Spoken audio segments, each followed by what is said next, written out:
Lectura del Santo Evangelio según San Juan. Gloria a ti, Señor. En aquel tiempo estaba María fuera junto al sepulcro llorando. Mientras lloraba se asomó al sepulcro y vio dos ángeles vestidos de blanco sentados, uno a la cabecera y otro a los pies donde había estado el cuerpo de Jesús.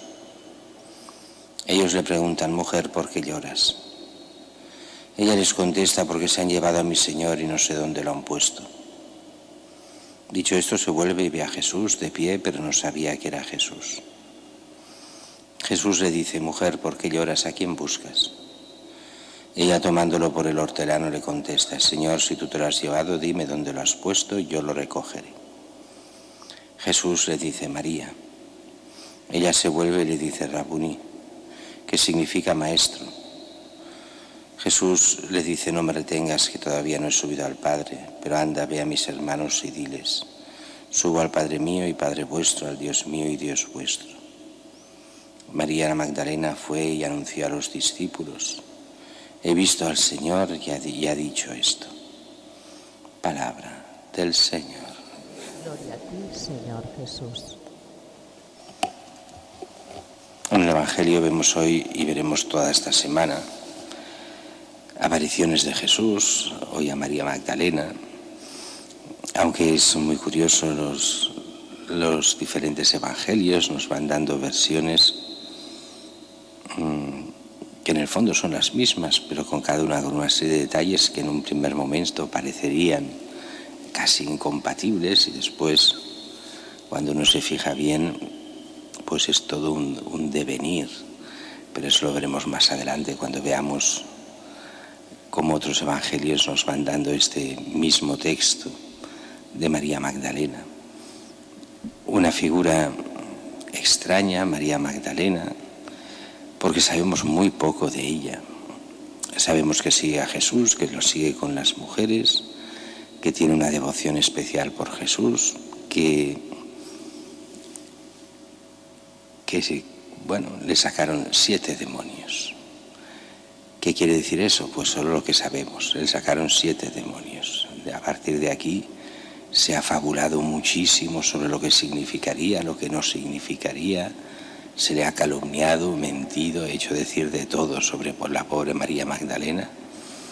Pero lo que sabemos con certeza es simplemente eso: que Jesús le sacó 7 demonios, que a partir de ese momento siguió a Jesús con las mujeres y que eran de aquellas que servían al Señor en aquello que necesitasen los apóstoles y el Señor, y que fue una de las primeras discípulas de Jesús. A partir de eso sabemos muy poco. Después se ha confabulado y dicho muchísimas mentiras sobre ella, pero no hay nada de cierto en muchas de las cosas que de ella se dicen. Que si era una gran pecadora, que si, eso no lo dice el Evangelio en ningún lugar. Pero bueno, eso ya lo iremos viendo más adelante. La primera lectura sí que continúa Hechos de los Apóstoles, que empezamos ayer a leerlos y lo leeremos toda la Pascua. Y hemos visto, ayer veíamos como después de haber recibido el Espíritu Santo, los apóstoles y Pedro como cabeza empiezan a predicar en Jerusalén.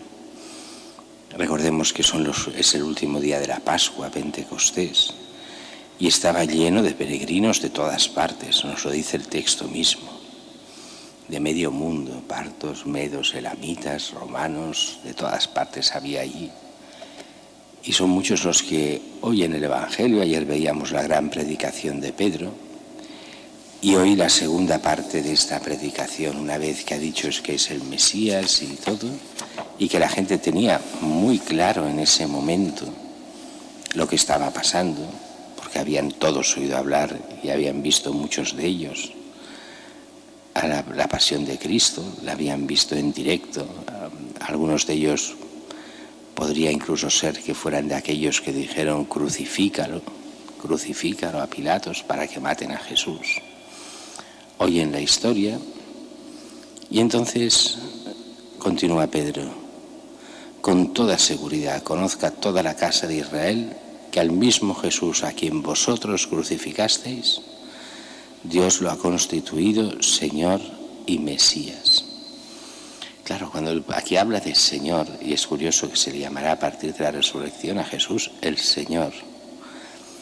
Y el Señor es esa forma que no sabían cómo decirla a los primeros cristianos, de decir que Jesús es Dios, pero no es el Padre.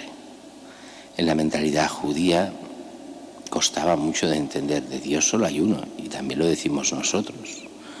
¿Cómo puede haber un solo Dios y haber a la vez el Padre y el Hijo y el Espíritu Santo?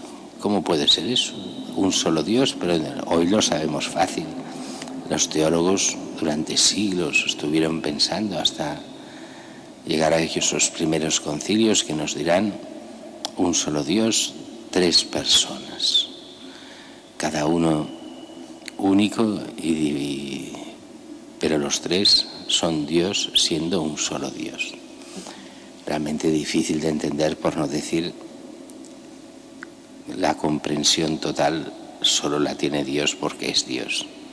A nosotros se nos revela la verdad, se intuye el porqué de la verdad, pero entenderlo en plenitud, yo creo que cada uno tenemos nuestras razones para creerlo, claro que sí, lo creemos, pero entenderlo del todo, entender el misterio de Dios, es prácticamente imposible para el hombre. Por eso dice, Dios lo ha constituido Señor y Mesías. Mesías, de acuerdo, el Cristo, el Mesías, el ungido de Dios. Señor es mucho más. Señor solo es Dios en la mentalidad propia. Así que lo ha constituido Dios, ya lo era desde el principio. Aquel que vimos como hombre es el Dios verdadero, pero no es el Padre. Eso es lo que viene a decir en el fondo. Entonces se les traspasó el corazón a los que oían y preguntaron a Pedro y a los demás apóstoles. Y entonces, ¿qué tenemos que hacer? Ante la verdad que se les pone delante, ¿cuál ha de ser la respuesta del hombre, del que escucha? Y Pedro contesta, convertíos, o sea, cambiad mentalidad.